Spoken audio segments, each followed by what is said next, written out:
तर नमस्कार मित्रांनो, आज आपल्याला जायचं आहे भुदरगड तालुक्यातील तांब्याची वाडी या गावात. तांब्याची वाडी हे गाव रांगणा किल्ल्याच्या पायथ्याला आहे. बरोबर कोल्हापूर मधून बरोबर 108 किलोमीटर आहे. माझा मित्र अक्षय याच्या मामाच्या गावात गोंधळाचा कार्यक्रम आहे, त्यासाठी याला तिथं बोलवलंय स्पेशल गेस्ट म्हणून याला घेऊन चाललोय. ते याच्या सगळ्या बॅग गाडीत भरून घेतल्या. हे बघा, त्याचा भाचा हा सातारा जिल्ह्यातील लोणंद या विभागात जलसंपदा विभागामध्ये ज्युनियर इंजिनियर म्हणून 2 वर्ष झालं काम करतोय.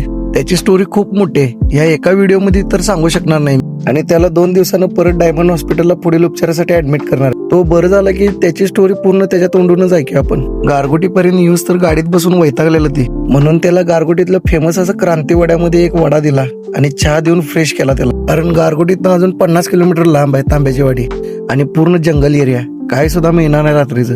इथं 7 वाजले. इथनं आता तिथपर्यंत जायला रात्रीचे 9 वाजणार आहेत आणि तिथून आणि परत मला एकट्यालाच 40 किलोमीटर परत करडवाडीला यायचंय. मित्रांनो, हे बघा जंगल एरिया रात्रीचा कसा दिसतोय. काय आडवईल काय सांगता येत नाही. इकडे तर गव, बिबट्या, कोल्ह काय वाटेल ते आडवं येते. या तांब्याच्या वाडीत तर 15च घर आहेत आणि प्रत्येक घरात 2च आहेत. आता तर गोंधळाचा कार्यक्रम आहे त्यामुळे 20-25 वाढले असतील. तरी पण मित्रांनो विचार करा, वर्षानुवर्षी ही माणसं एवढ्या मोठ्या जंगलात कशी राहत असतील. तर मित्रांनो, आता अक्षय मामाच्या घरी पोहोचलोय आपण. त्याला सुखरूप घरी पोहोचून आता आपल्याला सुखरूप जायचंय करडवाडीला. आता तर इथनं पुढे मला एकट्यालाच जायचंय. गणपती बाप्पा मोरया म्हणलो आणि निघालो एकटाच. तर काय वाटत 2 कोल्ह आडवा आलीतच. ही बघा 2 कोल्ह लाईट बघून पळालीत. यांना काय लाईटची सवय नसते. कोल्हच आडवा आलीत म्हणून बरं दिसायला चांगली पण दिसतात. जर जंगलात आल्यासारखं काय तर जंगली जनावर तर दिसलं. मी पण पोहोचलो. मित्रांनो, करडवाडी ही माझी सासरवाडी आहे आणि माझी 3 महिन्याची मुलगी पण इथंच आहे.